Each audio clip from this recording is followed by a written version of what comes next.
দেশে বসবাসরত ৫০০,০০০ অভিবাসী স্বামী বা স্ত্রীকে বৈধতা দেওয়ার ঘোষণা দিলেন প্রেসিডেন্ট জো বাইডেন।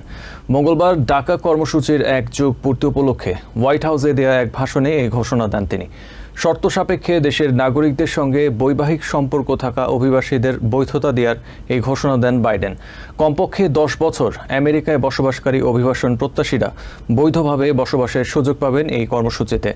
পূর্ণ নাগরিকত্ব পেতে স্থায়ীভাবে বসবাস ও কাজের জন্য আবেদন করতে পারবেন তারা। নতুন ঘোষিত অভিবাসন নীতি অনুযায়ী আমেরিকার নাগরিকদের সঙ্গে বৈবাহিক সূত্রে আবদ্ধ কোনো নারী বা পুরুষ এখন থেকে দেশে থেকেই বৈধ ও স্থায়ীভাবে বসবাস এবং কাজের জন্য আবেদন করতে পারবে।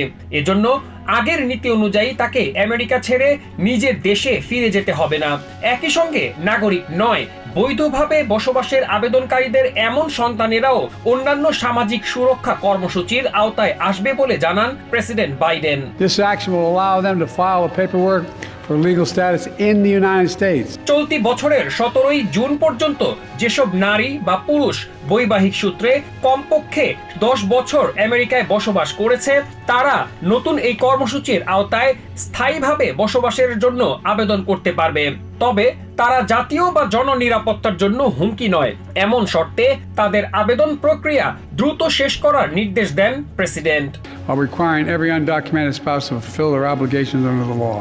বাইডেন জানান, জরিপ মতে দেশের প্রায় 70% মানুষ তাদের এই সিদ্ধান্তের পক্ষে রয়েছে।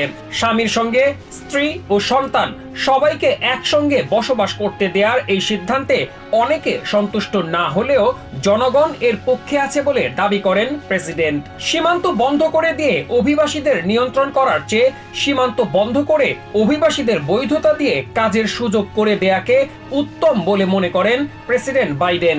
সীমান্ত বন্ধ করে দেয়া এবং অভিবাসীদের নিয়ে কটূক্তির জন্য সাবেক প্রেসিডেন্ট ডোনাল্ড ট্রাম্পের সমালোচনা করেন তিনি। অভিবাসীদের তাদের সন্তান থেকে আলাদা করে দেওয়ার সিদ্ধান্ত গ্রহণযোগ্য নয় বলে মনে করেন প্রেসিডেন্ট। সীমান্ত নিয়ে রাজনীতি না করে এ নিয়ে সৃষ্ট সংকট সমাধানের ঘোষণা দেন Biden. And now he's proposing to rip spouses and children from their families and homes and communities and place them in detention camps. Masum Hasan, TVN 24 news desk.